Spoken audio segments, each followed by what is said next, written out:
নমস্কার বন্ধুরা, ঘরোয়া রান্নায় আপনাদের সবাইকে স্বাগত। আজ আমার রেসিপি ডাল আর পালং শাক। খুব সুন্দর আর সহজ রেসিপি। রান্নাটা অনেক জলদিও হয়ে যায় আর ভাত রুটি সব কিছুর সাথেই খেতে পারবেন এই রেসিপি। তো চলুন বেশি বকবক না করে রান্নাটা এবার আমি শুরু করি। ডাল পালং বানানোর জন্য আমি নিয়েছি দুই রকমের ডাল, অড়হর ডাল আর মসুর ডাল। আপনারা চাইলে অড়হর ডাল, মুগ ডাল বা মুগ মসুর মিশিয়েও রান্নাটা করতে পারেন। সব ডালের সাথে এই রেসিপি বেশ ভালো লাগবে। ডালগুলো আমি দুইবার মতো চটকে চটকে ধুয়ে নিয়েছি, যাতে এই দেখুন এই সাদা সাদা জলটা বেরোয়, ওটা পরিষ্কার হয়ে যায়। পরিমাণ মতো লবণ দিচ্ছি হলুদ গুঁড়ো, আর দিচ্ছি একটুখানি জিরের গুঁড়ো। জিরের গুঁড়ো পরে আবার দেব, সেই জন্য একটুখানি দিলাম।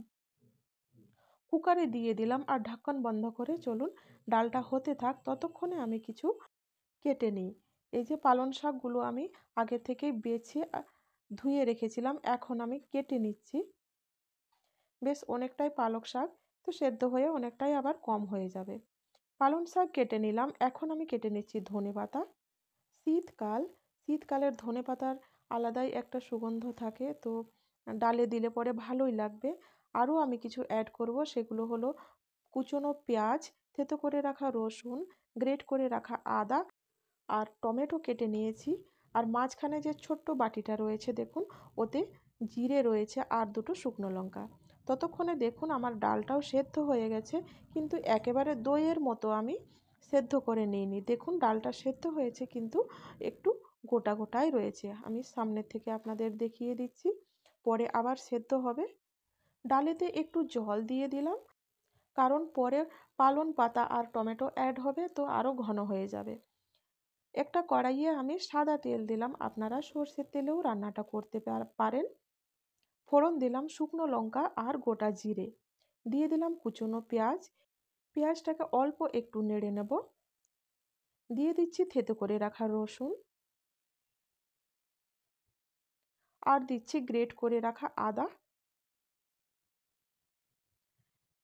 এবার কয়েক সেকেন্ড আমি নেড়ে নেব, পেঁয়াজ আর রসুনটা যাতে নরম হয়ে যায়।